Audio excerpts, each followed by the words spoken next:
చెప్పాను కదా బ్రూస్లీ గారు ఆయన అన్ని ఫిల్మ్స్ ఆయన అంటే మన ఇండియన్ మన మూవీస్లో కూడా ఉన్నారు కదా, మన తెలుగు సినిమా ఇండస్ట్రీలో కూడా ఉన్నారు కదా. సారీ టు సే ఇట్, నేను ఆల్రెడీ హాలీవుడ్ ఫిల్మ్స్లో మొత్తం చూస్తున్నాను మేడం.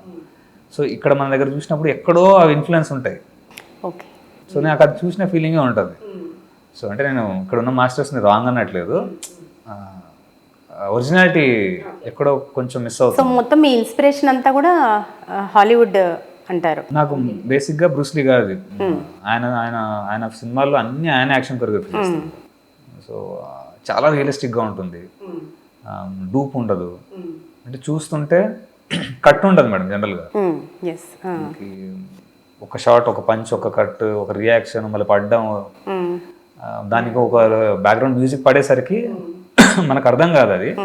కానీ ఒక్కసారి మీరు సౌండ్ మ్యూట్ చేసుకొని కొంచెం స్లో మోషన్లో చూస్తే ఒక్క పంచ్లో ఆల్మోస్ట్ 10-15 కట్స్ ఉంటాయి మీకు.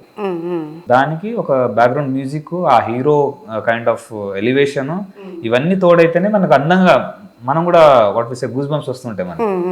కానీ వన్స్ మీరు మ్యూట్ చేసి ఆ ఫైట్ని ప్రాపర్గా కొంచెం స్లో మోషన్లో చూస్తే మీకు ఏమనిపించదు. కానీ ఇలానే సైలెంట్ మ్యూజిక్ తోటి ఎక్కువ కట్స్ లేకుండా సింగిల్ టేక్లో కనుక ఒక ఫైట్ని మీరు ప్రాపర్గా చూస్తే